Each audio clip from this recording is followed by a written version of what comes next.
Buen día. Continuando con los temas de esta asignatura, Introducción a los Sistemas Navales, vamos a hablar hoy en la unidad 2.2 los tipos de buques. Ya habíamos descrito en la clase anterior los tipos, los buques, un buque, cuáles son las partes principales de un buque. Entonces, los tipos de buques, van a haber diferentes tipos de buques en función de a qué o para qué fue diseñado el buque de manera particular. En este caso tenemos buques destinados a la carga de mercancía en general, otros que están destinados única y exclusivamente al transporte de personales y sus enseres personales, por supuesto. Buques dedicados al transporte combinado de carga rodada y de personas, siendo la carga rodada una técnica de transporte marítimo en la cual hay vehículos terrestres que disponen de diferentes elementos que le permiten subir al buque a través de una rampa, una pasarela que conecta al buque con el muelle y me permite que el vehículo, sea un camión o un vagón, entre al buque para hacer la descarga del container o simplemente dejar el buque en la plataforma de transporte y sacar el chuto del camión.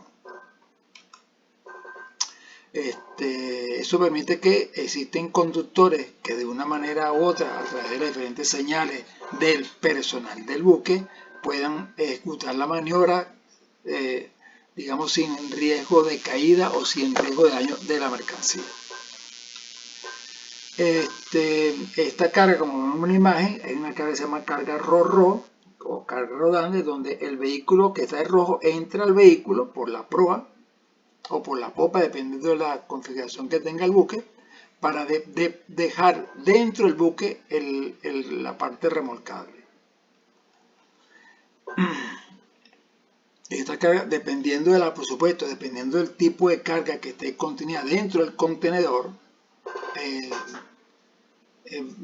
va a dificultar o facilitar la maniobra.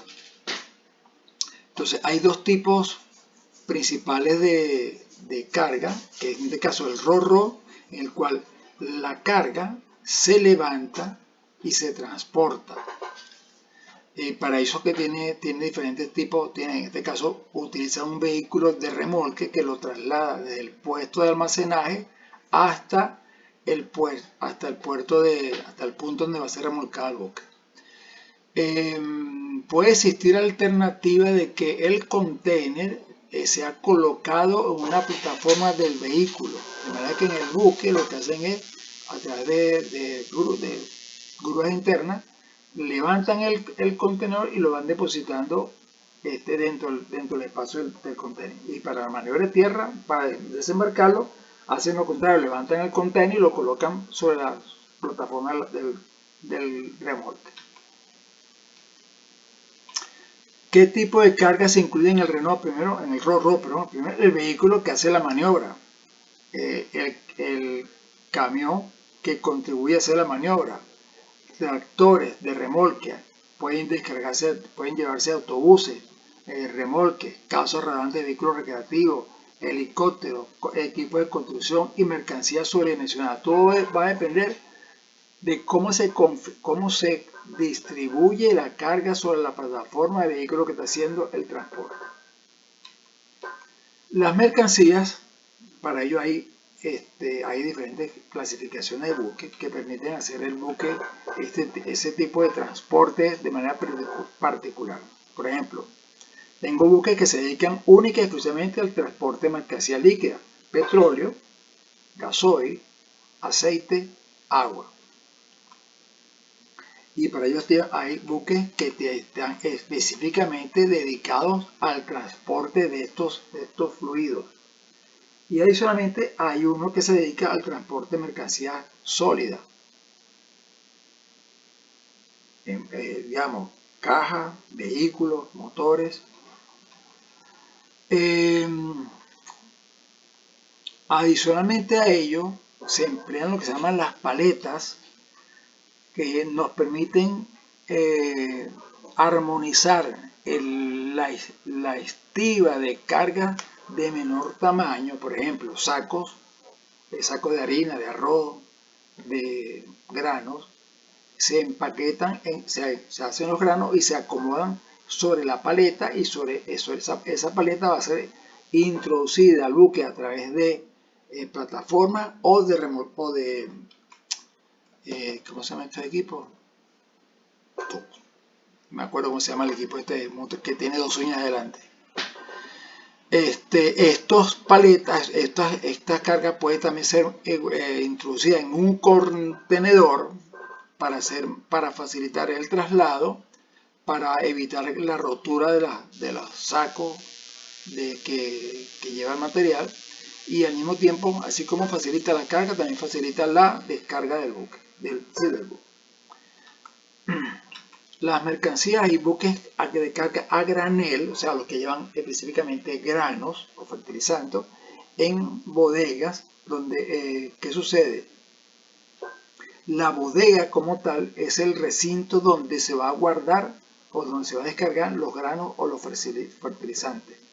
Y es a posterior, cuando el buque llega a muelle, entonces va a haber una especie de aspiradora que va a succionar la carga de grano que está en las bodegas para transportarlo a un silo que está en tierra, una estructura tubular de concreto que permite la carga y descarga de los granos y los preserva el tiempo que esté pertinente.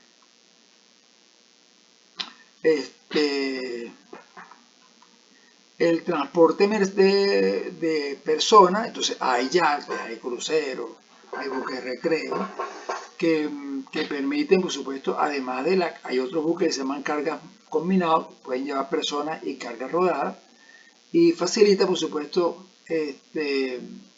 ambas maniobras. Por ejemplo, un ferry es un buque diseñado para personas, pero también puede llevar carga. Hay buques de carga que también llevan pasajes o pasajeros. En este caso, por ejemplo, un ferry tiene una rampa exclusiva, puede ser a popa y a proa o a popa, depende de la configuración de construcción que tenga el buque, y cuáles son las facilidades que tiene el muelle, tanto para el descarga de personas como para descarga de carga rodada. Si alguno ha utilizado, ustedes han utilizado un ferry aquí en Venezuela, se dan cuenta que el ferry atraca y van descargando los vehículos y en paralelo van descargando las personas. Claro, ¿cuál es el momento de riesgo aquí? Cuando la persona llega a la rampa y está bajando el vehículo y está bajando las personas. Hay otro tipo de vehículos, de buques, que no se dedican a la carga, pero que son necesarios para algunos servicios en contrato. Por ejemplo, un buque militar no lleva pasajeros, lleva tripulación, lleva municiones, lleva armamento. Un buque para aplicaciones industriales puede ser un buque para hacer perforación de pozos. En este caso, pesquero, una plataforma petrolera como el que tenemos aquí en el video. Un buque para aplicaciones especiales, un buque remolcador, un buque para investigaciones científicas como ese que está en pantalla, o un buque cableador, que también se parece a este que estamos mostrando aquí. La diferencia de un buque oceanográfico, de investigación oceanográfica, un buque cableador, es que el buque cableador lo que hace es lleva en sobrecubierta el cable que va a introducir a la superficie marina, mientras que la investigación oceanográfica se dedica, las tripulaciones son personal científico que se dedican a investigar las condiciones del mar, las condiciones del aire, las condiciones del fondo marino. Para todo este tipo de buques, en el historial de los buques, al principio los buques eran hechos de manera artesanal, cada quien construía a su forma y manera, y comenzaron a aparecer los buques de construcción metálica, que llegaron a ser de gran tamaño, por ejemplo el Bismarck, que se hundió. ¿Y cuál es el detalle? Que no había, para ese momento no habían sociedades de clasificación. Comenzaron a aparecer en primera instancia las aseguradoras para asegurar la carga que se transportaba. Pero con el accidente del Bismarck comenzaron las discusiones entre las grandes empresas constructoras y entre todas comenzaron a crear normas para la construcción del buque, para la construcción de los buques. Ello conllevó la intervención de algunas sociedades, o se crearon algunas sociedades para intentar normalizar las normas para la construcción de buques. Y allí aparece entre ellas la Organización Internacional Marítima, o conocida hoy en día como la OIM.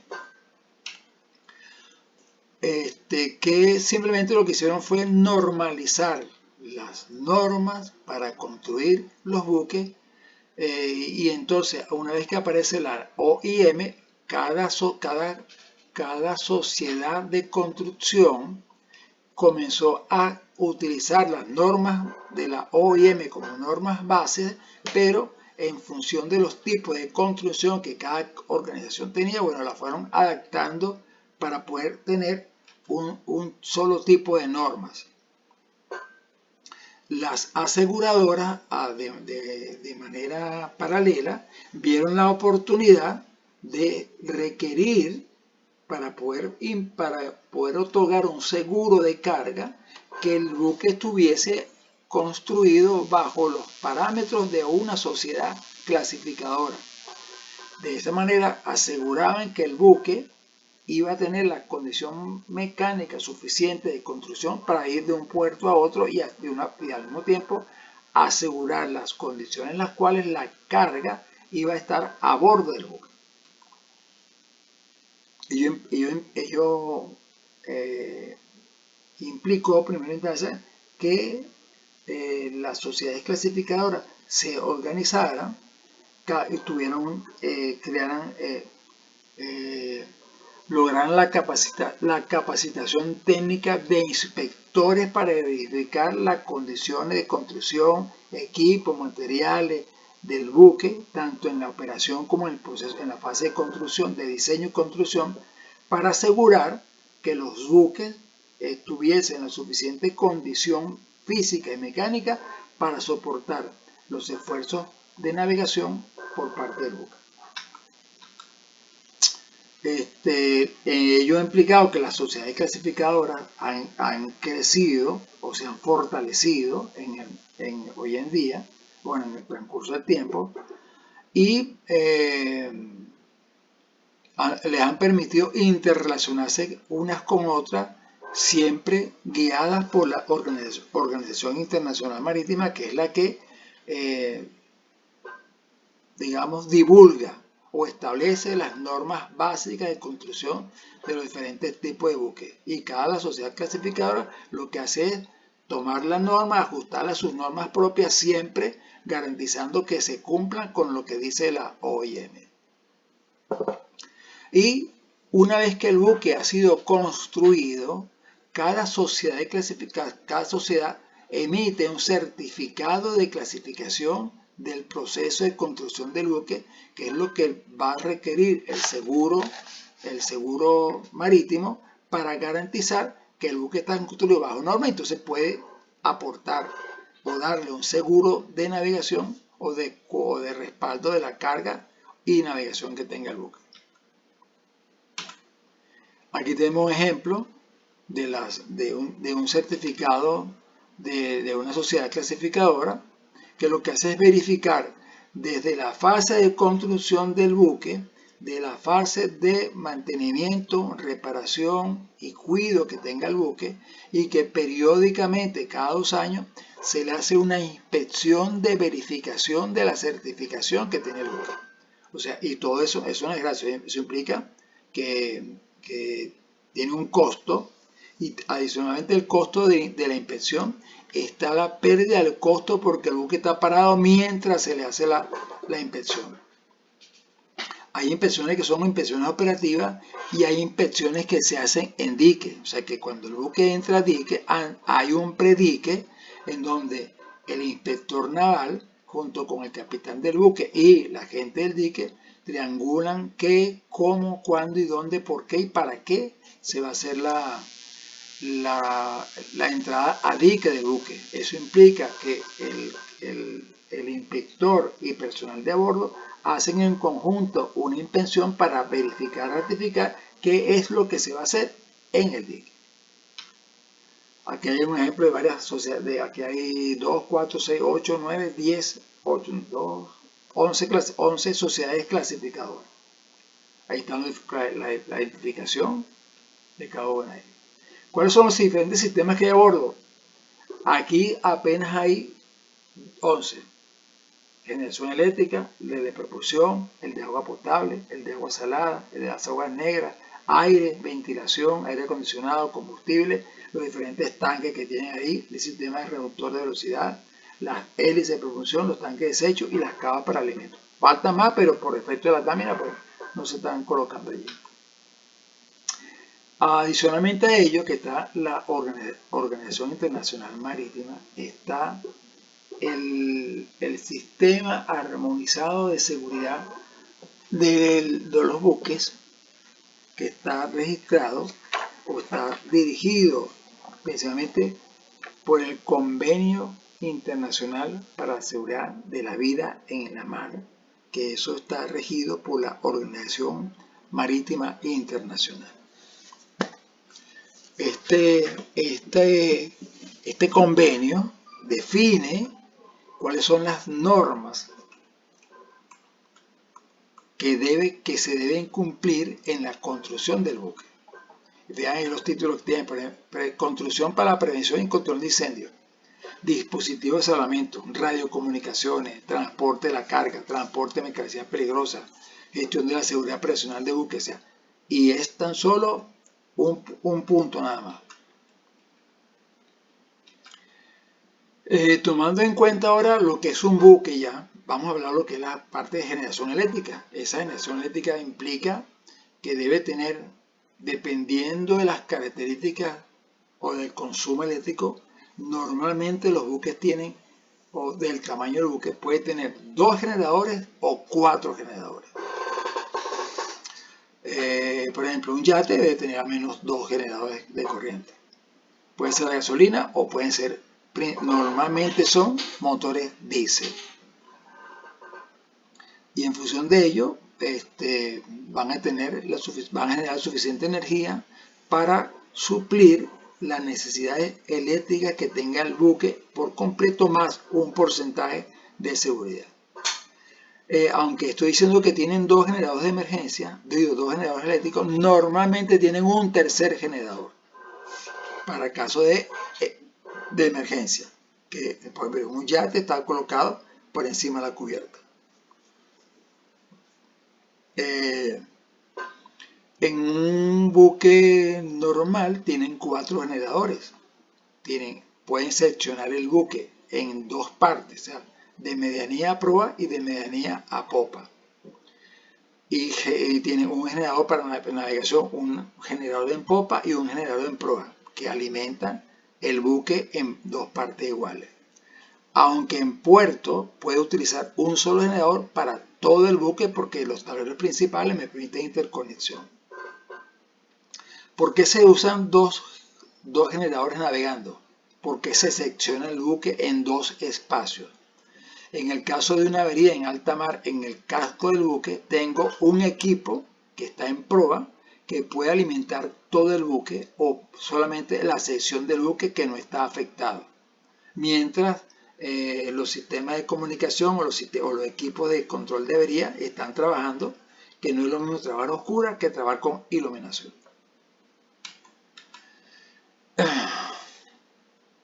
Entonces, en función de ello,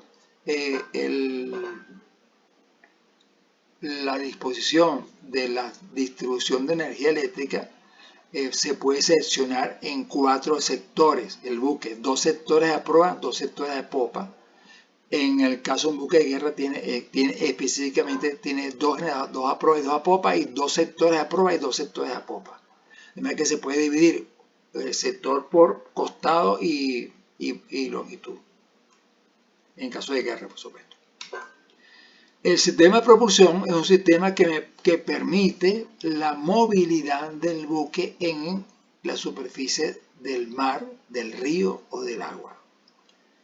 Normalmente el sistema de propulsión consta de un motor propulsor, una caja que reduce o transforma la velocidad de rotación del motor a una velocidad normal para la rotación del eje de propulsión, que va a transferir ese movimiento de rotación a la hélice del buque o la propela del buque para poder lograr la propulsión en marcha avante o en marcha atrás.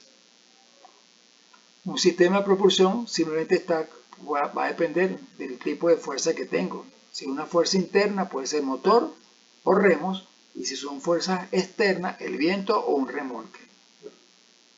Y este sistema, como dije ahorita, tiene un generador de la potencia, que puede ser un motor eléctrico, un motor diésel, una turbina o una caldera, que va a generar vapor. El reductor de velocidad, que convierte la potencia mecánica en potencia de rotación a través de diferentes engranajes para adecuarlo a la velocidad a la cual va a girar el eje de propulsión y con él la hélice. Y por último tengo el sistema de control, que me permite aumentar o disminuir la velocidad en función de las órdenes que tenga el puente. El sistema de propulsión interna emplea un motor diésel, como lo hice en unas instancias, y su función simplemente es transferir la velocidad de rotación del motor a una caja de engranaje, que a través de diferentes engranajes reduce la velocidad del motor a la velocidad de transmisión de velocidad a la hélice. En este caso hay un motor diésel, pero puede haber un reactor nuclear que va a generar a través de un sistema de vapor de agua, va a generar vapor que va a mover una turbina, que va a mover una hélice. Tengo un sistema de una turbina a gas que va a generar el gas, una turbina que va a recibir en la primera turbina de potencia, va a recibir gasoil a través de los inyectores, va a inyectarle gasoil, se va a generar vapor. Los gases de compresión, de explosión del diésel, va a generar gas que va a mover la turbina de baja presión. Los gases que genera la turbina de baja presión va a mover la turbina de alta potencia, que va a estar generando, que está acoplada a la caja de engranaje, que está acoplada a la hélice rotativa del buque. La caldera, por su parte, emplea diésel, que va a hacer hervir el agua, que va a girar y se va a generar vapor, que va a ir por mediante tubería y va a mover la turbina de baja presión, que a su vez va a mover la turbina de alta presión, que va a mover el eje de propulsión, que está conectado a la caja de reductores, y la caja reductora mueve el eje de propulsión, que está acoplado a la hélice, y pues se logra la propulsión del buque en marcha avante o en marcha atrás. Tengo el sistema auxiliar, en este caso un motor diésel generador, que está acoplado a un generador de corriente para poder alimentar los diferentes sistemas que existen a bordo. Y tengo también la hélice de propulsión, en este caso es una hélice de paso variable de 5 aspas. Aquí tengo un ala, aquí tengo una hélice de propulsión envuelta dentro de un anillo que está conectada que está frente al timón para hacer la variación de ángulo de propulsión que requiera el buque en ese momento. Una gota perfora la piedra, no por su fuerza, sino por su constancia. Tengan todos muy buen día. Cuídense.